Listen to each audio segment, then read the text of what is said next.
Indian sweets அமெரிக்காவில் ஏன் இவ்வளோ காஸ்ட்லின்னு தெரியுமா? உண்மையான காரணம் தான் என்ன? ஒரு ஸ்வீட் பாக்ஸை 300, 400, 500 கிடையாது. அதாவது $3, $5 கிடையாது. $20, $25, சம்டைம்ஸ் 35 கூட இருக்கும். இவ்வளோ காசா? இந்தியாவில் இதுக்கு பாதி விலையிலேயே வாங்கிடலாம்ல அப்படின்னு நிறைய பேருக்கு தோணியிருக்கும். ஆனால் ஒரு கேள்வி, அதே பால், அதே சர்க்கரை, அதே ஸ்வீட்டு, ஆனால் அப்படி என்ன அமெரிக்காவில் மட்டும் ஏன் இவ்வளோ அதிக விலைக்கு விற்கணும்? இதுக்கு பின்னாடி இருக்கிற காரணம் வெறும் அமெரிக்கா காஸ்ட்லின்னு சொல்லிட்டு முடிச்சிட முடியாது. அது என்னன்னு நான் சொல்கிறேன். இந்தியாவில் ஸ்வீட் வாங்கினோம் அப்படின்னா ஒவ்வொரு தெருவுலையும் ஒரு ஸ்வீட் கடை இருக்கும்.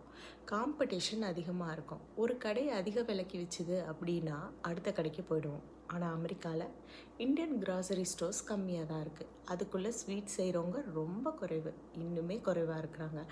டிமாண்ட் ஆனால் அதிகமாக தான் இருக்குது, சப்ளை கம்மியாக இருக்குது. அதனால விலை அதிகமாக ஆரம்பிக்குது. ஒரு கிலோ கலாக்கண்ட் செய்யணும்னு வச்சுக்கோங்களேன், எவ்வளோ பால் வேணும்னு நினைக்கிறீங்க? பல லிட்டர் ஃபுல் ஃபேட் மில்க். அதுவும் அதிலிருந்து தண்ணீரெல்லாம் ஆவியாகி கடைசியில் கொஞ்சம் தான் ஸ்வீட் கிடைக்கும். அதாவது நீங்கள் வாங்குறது வெறும் ஒரு பாக்ஸ் இல்லை, பல லிட்டர் பாலை கான்சன்ட்ரேட் பண்ண ரிசல்ட்டு. ஒரு ஸ்வீட் ஷாப் ஓடணும் அப்படின்னா கமர்ஷியல் கிச்சன் வேணும், ஹெல்த் இன்ஸ்பெக்ஷன் நடக்கும், ஃபுட் சேஃப்டி ரூல்ஸ்லாம் ஃபாலோ பண்ணியிருக்கணும், ரெஃப்ரிஜரேஷன் கரெக்டாக இருக்கணும், எலக்ட்ரிசிட்டி கரெக்டாக இருக்கணும், பேக்கேஜிங், எம்ப்ளாயீஸ், இன்சூரன்ஸ், இது எல்லாம் சேரும்போது ஒரு பாக்ஸ் ஸ்வீட்டோட விலை உயர ஆரம்பிக்கும். நம்ம எல்லா ஸ்வீட்ஸும் இந்தியாவிலேருந்து வருதுன்னு பலர் நினப்பாங்க. ஆனால் பல இந்தியன் ஸ்டோர்ஸில் ஃப்ரெஷ்ஷாக ஸ்வீட்ஸ் லோக்கலாகவே தயாரிக்கப்படுது. சில இன்க்ரீடியன்ட்ஸ் மட்டும்தான் இம்போர்ட் ஆகும். சில ப்ராடக்ட்ஸ் ஃப்ரோசனாக வரும், பட் அவ்வளோ நல்லா இருக்காது. ஒவ்வொரு முறைக்கும் டிரான்ஸ்போர்ட்டேஷன் காஸ்ட் கூட சேரும்.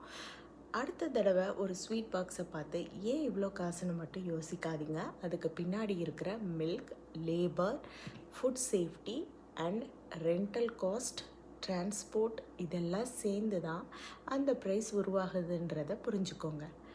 அப்படின்னா உங்களுக்கு என்ன ஸ்வீட் பிடிக்கும்னு மறக்காமல் கமெண்ட்ஸில் சொல்லணும் இல்லையா?